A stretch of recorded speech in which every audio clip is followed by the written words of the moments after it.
What's going on, guys? Welcome back to the channel. So in this video we're talking mass appealing fragrances, crowd pleasers, easy to like, easy to wear, high compliment factor stuff, most of them really good to straight up incredible performance that ticks a lot of boxes for people. I enjoy these fragrances 9 times out of 10. It's what I reach for. It's blue fragrances, fresh fragrances, stuff like that. It's kind of my jam. It's my forte. It's a lot of people's. That's why they're popular. And in this video I wanted to talk to you about 15 of my personal favorites, or at least ones that I like so much that I feel like you should maybe try, so I'm going to recommend them to you. Stay tuned.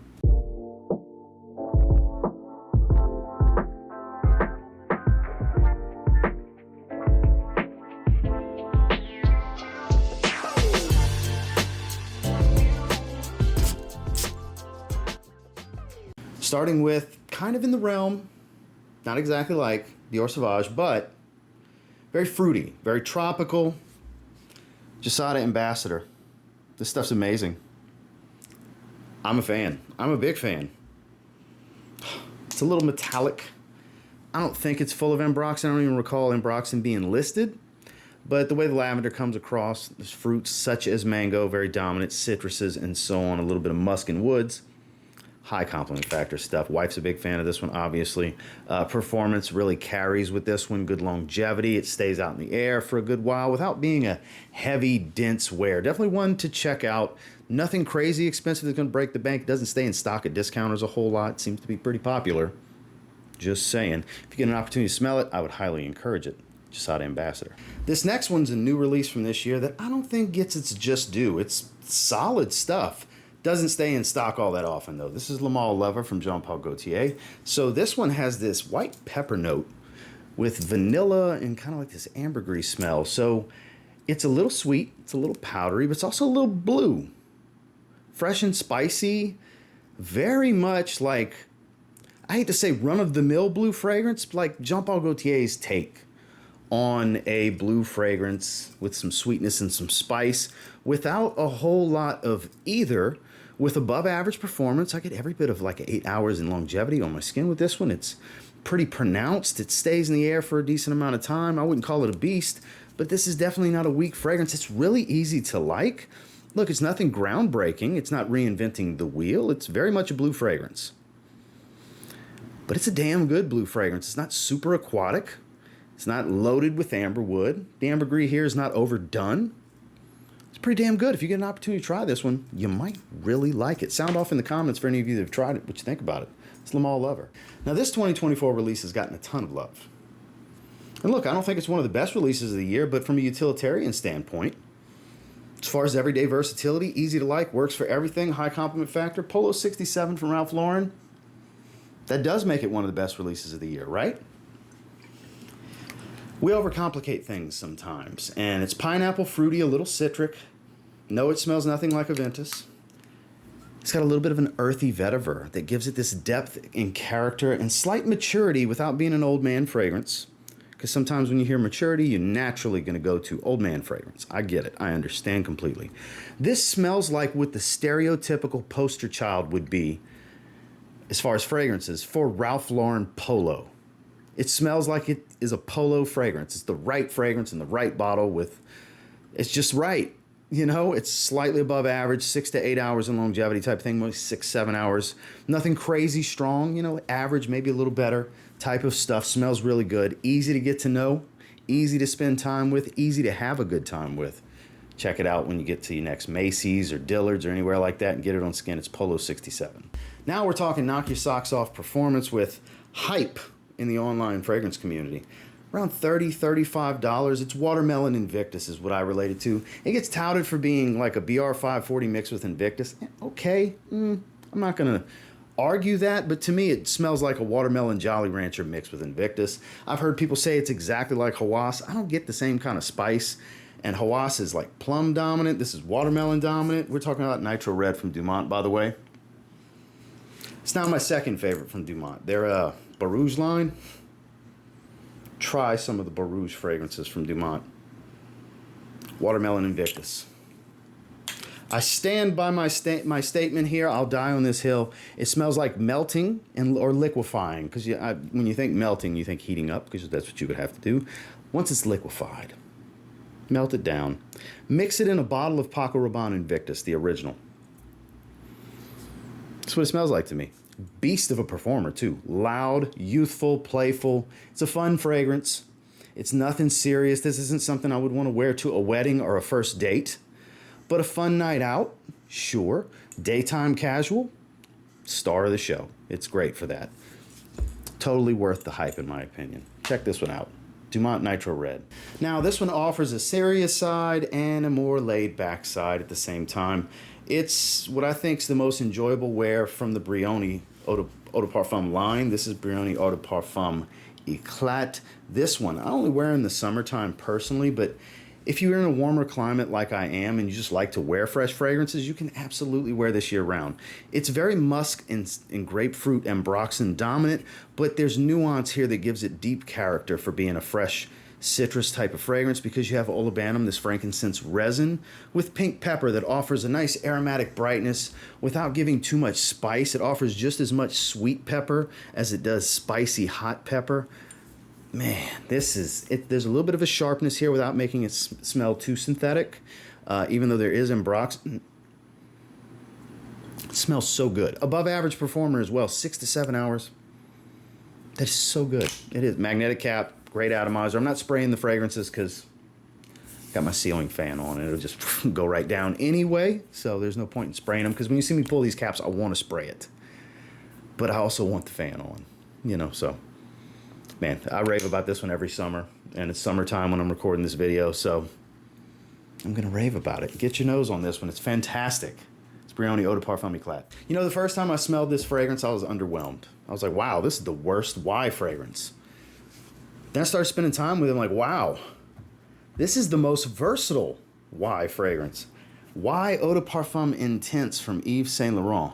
It's a true woody aromatic. It starts off with one of the best openings in the line and dries down to a more generic woody aromatic smell.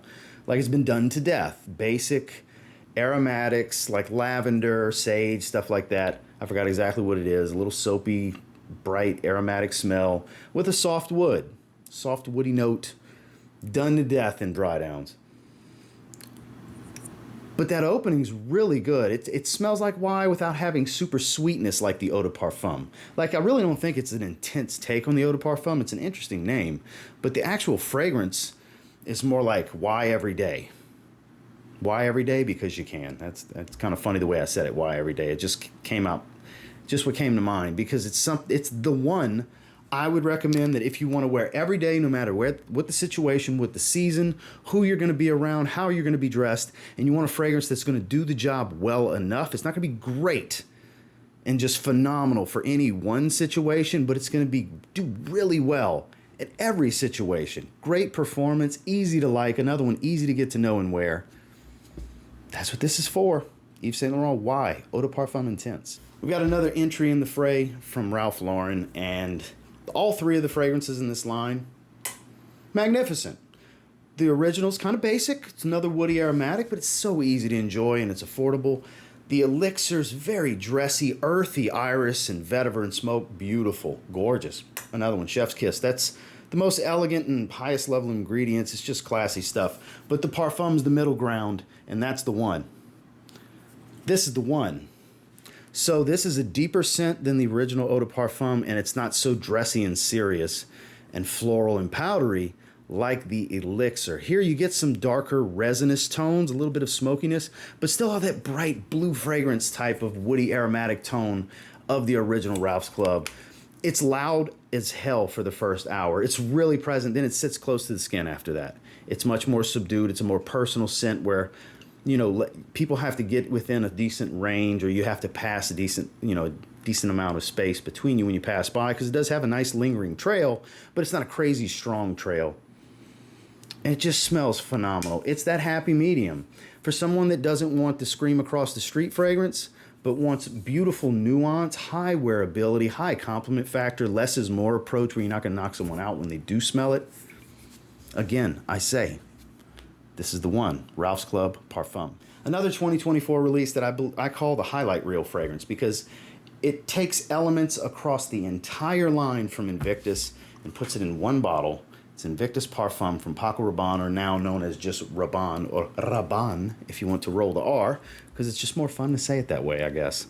That's why I keep doing it. But there's this black soap accord. And yeah, it's soapy, but it's also salty, aquatic, and sweet, woodsy. There's an herbal tone. The color's not just a clever tie-in. It does smell like Invictus Legend, meets a little bit of Invictus Aqua and Intense without being boozy, kind of the sweetness of Invictus Intense. I've had people tell me they get the dry down of Victory Elixir, which I don't get so much of, but there is a nice sweet tone, kind of vanillic. I don't really get the earthiness of the heavy patchouli smell of Victory Elixir, but it's the highlight reel fragrance. It's all of them. It's nuanced from all of them in one. Great lasting power, nothing crazy loud. Wears more like a true parfum, where it's, you know, consistent and dense, but a little bit closer. It's not screaming across the room, but it stays in the air for a long time. One of my favorite releases of 2024. High level mass appeal. Another one, easy to like. Rabanne, Invictus Parfum. Another entry into the fray from Yves Saint Laurent. I'm very eager to try out the new Le Parfum flanker. From what I understand, they just kind of cranked up the concentration and didn't change much about the formula. We're talking about MYSLF. Mixed reviews when this came out, but overall, people seem to dig this one. The majority. There's people that can't stand it. A lot of people want to say it smells like YSL Libre, the original eau de parfum, because there's several flankers in that line. That's why I specified the first one. My wife's favorite fragrance. She's got like 10 ml left in her 90 ml bottle. The orange blossom. That's what it's got to be that they're tying it to. I get the relation, but I don't think it's the same fragrance. This is a much more masculine, less floral fragrance. I do get a little bit of a woody, musky smell as it dries down, which gives it that masculine edge. There's a little bit of citrus at the top, of course, but it's all about the orange blossom. That's the star of the show, without being real soapy. And it's not super powdery. It's kind of that scratchy orange blossom smell. Any of you familiar with synthetic orange blossom, you know what I'm talking about. The first time I sprayed, I was like, okay, it's okay. It's good. Not great, it's good. Started wearing, it's like, oh, they're on to something here. It's a good base DNA. It's a good place to start. It's a good starting point. Kind of like, and I'm not saying it's the greatness of this, so don't take it out of context, but like Terre d'Hermès and H24. They were great starts. Terre d'Hermès is a masterpiece, classic designer. I get it. I know a lot of you are going to say, this is not on the level of a Terre d'Hermès. That's not what I'm saying. Follow the train of thought here, guys. I have to break it down like this. For some of you, they're like, why are you saying, do you have to say all that? Yes. You don't know the internet the way I do. I have to say it. Because I'm going to hear it. I'm still going to hear it, even though I'm saying it. But this particular fragrance, I don't think it really can wow anyone. I mean, I'm sure there's some people out there that are wowed by it. I've never been wowed by it, but I've gotten to the point where I quite dig it. And I really want to see where they go with the line because, again, I think it's a great starting point, just like I felt about H24 so far. Great flankers. And Terre d'Hermès, great starting point. Better than this fragrance, I get it. Phenomenal flankers. All the flankers are just incredible. So I think there's real potential here for this one as well. Get your nose on it. It's YSL myself. Nobody really talks about this one. It's kind of like a little bit of Greenlee meets a little bit of Sauvage with a lot of woods, Virginia cedar, cypress, things like that. It is Mercedes-Benz Ultimate. Yes, a Mercedes-Benz fragrance. Nobody talks about this one. Because for a Mercedes-Benz fragrance, it's still on the higher side of pricing, in the $50 to $60 range. I paid like right around $60 for this 4-ounce bottle. Big bottle. Above average performance, 6-7 hours in longevity, 8-hour range, 6 to 8 hours. Pretty pronounced for a solid hour and a half. Decent sillage. Easy fragrance to like. Very green, but woody aromatic. Full of woody notes, green notes, and lavender, sage, things of those sorts. Virginia cedar, cedar leaf, cypress. A little bit of fruitiness. Man, this is good stuff. I want to spray it. Damn fan. Damn ceiling fan. This is really good stuff. It's not as blue as the bottle would make you believe. It's more of a green and woodsy fragrance. But as far as versatility and ease of wear, I guess technically it could be categorized as blue. I still wouldn't want to categorize it that way, but this is really good stuff, slept on, highly underrated. Again, super mass appealing. That's why it's in this video in the first place. Maybe look into this one. Mercedes-Benz Ultimate. One of my favorite releases of 2023. This was such a sleeper drop from Issey Miyake. It's nothing crazy. It's pretty simplistic. It's Issey Miyake's L'Odyssey pour Homme Vetiver. So, freshwater notes, sweet geranium, slightly smoked fresh and woody vanilla. I mean, vetiver, not vanilla. Vetiver. It's not super earthy or anything like that. And I think those watery notes really help freshen it up. It's that simple. That's what I smell. That's the main notes and accords. There's a couple other notes maybe, but 6 to 8 hours in longevity kind of stuff, more subdued. Great work fragrance, great professional setting, great everyday do-it-all kind of stuff. Another one that's not great and fantastic for any one thing, but very good, very well suited for pretty much everything. Hence mass appealing, crowd pleaser, easy to like. And it's a little different. It's not generic. Issey Miyake doesn't really do generic. That's why I like Issey Miyake, and they get cheap quick. 2 months after this came out, I got it for like $56 for 100 ml. It's even cheaper than that now. These Issey fragrances, especially these L'Odyssey flankers, they just kind of fly under the radar. When you're in the know, you're in the know. And I'm trying to get you in the know. Solar Lavender, the newest one. Really good stuff. Not as good as this one. That's why we're talking about this one. You should try it. If you like fresh vetiver, you'll like L'Odyssey Vetiver. Now here's a treat for those of you that do like Sauvage, but you want to up your game. Because this gets touted as smelling like a niche Sauvage, because it's not full of ambroxan. It's actually like fresh cut lavender. It's a spicy aromatic, very green barbershop type. But I get the relation. It does kind of smell like a high quality niche Sauvage in many ways. It is Kajal Faris. Faris is phenomenal. Much better than Sauvage. And look, I enjoy Sauvage. I'm not knocking Sauvage when I say these things are better than Sauvage. This and Ambassador. And this is not just like Ambassador, because Ambassador is super fruity. This is so good. This is one of their best releases, and it's clearly one of their most versatile. Definitely on the masculine side, a modern fougere kind of fragrance. Without being full of synthetics, it manages to pull a similar profile to something that is a fully synthetic fragrance. With phenomenal performance. This is like 10 hours in longevity. This is strong 2 to 3 hour projection. Great sillage. Kajal, man, they have some unique stuff, and then they have some easygoing stuff. A few, not a bunch, but a few, like Masa, real easygoing. This, real easygoing, even more so. I think this is the most easily attainable, dip your toe into the house kind of thing, because it's familiar, but still brings to the forefront the level of quality and performance you can expect from something from Kajal. Get a sample and try this one.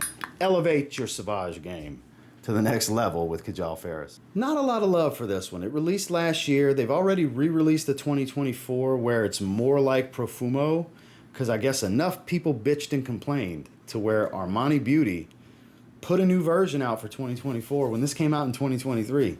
It's Acqua di Gio Parfum. I thought it was pretty damn good. It smells like a fresher Profumo. Because the incense is still there as it dries, it's more aquatic, and the rosemary stands out more. I actually like the twist. It smells like a fresher reformulation of Profumo. I was a fan. I'm still a fan. That's why I'm recommending it. So I haven't tried. I have to address the 2024 because somebody's going to mention it. I haven't tried it yet. They've done that with the Eau de Parfum as well, which I don't think that needed to be touched either. That was amazing. The Profondo, I have the new one, 2024. And I'm not talking the Parfum. I'm talking the 2024 Eau de Parfum. It's slightly fresher. It's a little different. I don't know why they keep doing this, but this one's fine. Totally does the trick. Great performance. It's a watery aquatic, high likability, typical Acqua di Gio stuff with a darker nuance of incense, a little bit of patchouli, some earthiness, some green spice.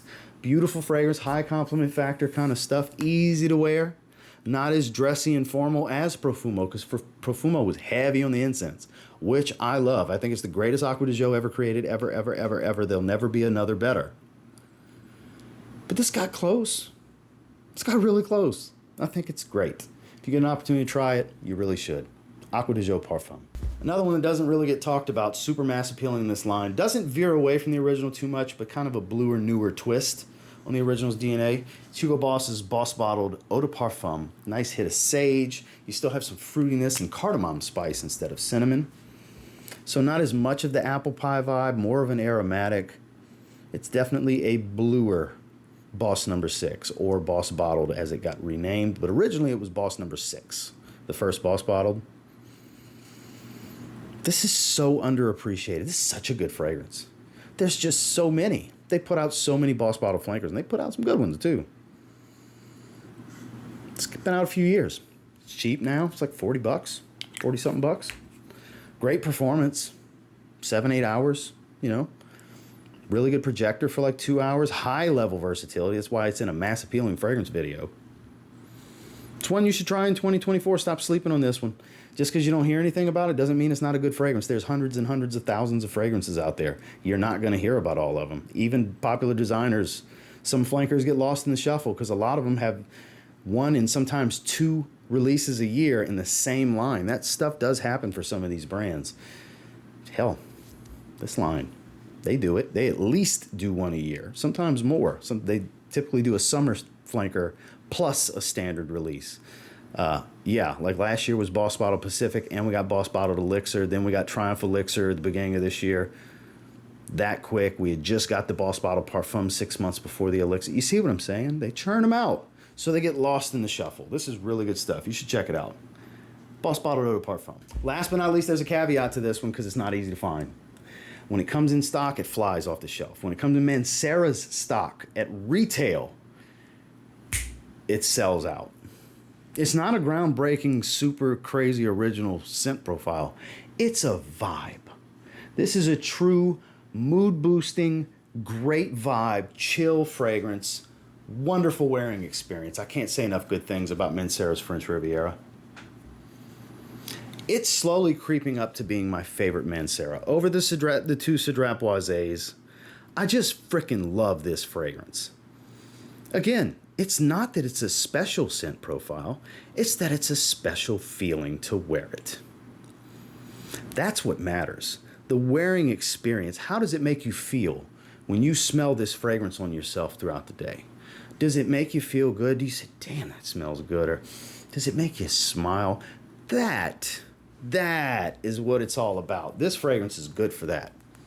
At least for me and a lot of others that have taken my advice and had an opportunity to get it or smell it or try it. That's the case. It's good stuff. Another one, not a beast.